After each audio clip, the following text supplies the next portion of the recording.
मी तुम्हाला सांगायलो, जर एखादा माणूस उपोषणाला बसत असेल तर कायदेशीर प्रक्रिया हीच आहे की वैद्यकीय अधिकाऱ्यांना जाऊन शासनाच्या तपासलं पाहिजे. जरंग्या उपोषण करताय हे कशावरून? जरंग्या उपाशी आहे हे कशावरून? जरंगे आम्हाला माहित नाही खजूर खाता है, क्या खाता है, किसको पता है? खजूर खाता है, अंडा खाता है, क्या खाता है, किसको पता है? सब गोलमाल है भाई, गोलमाल है, सब गोलमाल है भाई, गोलमाल है. भूखा है, खाता है, पीता है, किसको पता है? त्याच्यामुळं वैद्यकीय अधिकाऱ्यांना तपासणी का करू देत नाही जरंग्या? हा सगळ्यात माझा बेसिक प्रश्न आहे. आणि जर वैद्यकीय अधिकाऱ्याला जरंग्या तपासणी करू देत नसेल तर ही गोष्ट हे उपोषण कसं आहे? कारण वैद्यकीय अधिकारी उपोषणाच्या संहितेमध्ये वजन मोजलं जातंय, वैद्यकीय अधिकाऱ्याकडून ठोके मोजले जातात म्हणजे नाडीचे, त्याचबरोबर वैद्यकीय अधिकाऱ्याकडून हार्टचे हार्टबीट मोजले जातात, त्याचबरोबर वैद्यकीय अधिकाऱ्याकडून जे आहे आपलं काय म्हणतो त्याला काय नाही पल्स नाही ईसीजी पाहिली जाते, त्याचबरोबर रक्त तपासलं जातं, युरिन तपासलं जाते. जरंग्याचं कोण तपासत आहे? जरंग्या ज्या प्रकारे व्यक्त होत आहे त्या प्रकारे मला एक म्हणजे प्रश्न आहे आणि चौकशीची मागणी करतो.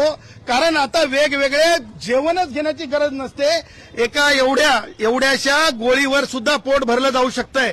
आणि म्हणून माझं असं म्हणणं आहे की जरंग्या जे आहे उपवाशी आहे का असा माझा बेसिक प्रश्न आहे.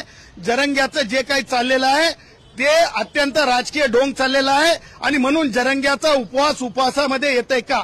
कारण आत्मक्लेश एकत्र करायचं असतंय, आत्मक्लेश एकत्रित करून त्यावर चर्चा घडवून आणायची असती. लोकतांत्रिक मार्गानं जे हे दिलेले आहेत पॅरामीटर्स दिलेले आहेत, जे संहिता दिलेल्या आहेत त्या संहितेनं वागायचं असतंय.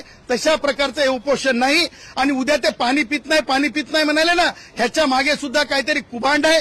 आणि जरंग्याच्याच बाबतीमध्ये उच्च न्यायालयाचे त्याच्या उपोषणाच्या बाबतीत दिलेले निर्देश हे सर्व श्रुत आहेत. सर, आपण जर बघितलं 2 दिवसाच्या सुट्टीनंतर उद्यापासून पुन्हा एकदा मुंबईमध्ये जे चाकरमानी वर्ग आहे त्यांची मोठी संख्या असणार आहे, जे चाकरमानी कामावर मुंबईमध्ये येत असतात. कारण की आपण बघितलं गेल्या 2 दिवसांपासून मुंबईमध्ये मोठ्या प्रमाणात मराठा बांधव आहे.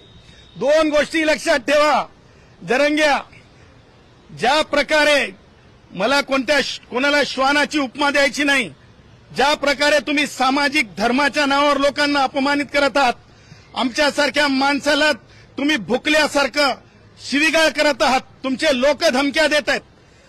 त्याही पुढे जाऊन जर उद्या वर्किंग डे, उद्या जर त्रास झाला, गणपती बाप्पांच्या भक्तांना त्रास झाला तर ह्याचे लिगल कॉन्सिक्वेन्सेस जे आहेत ते मान्य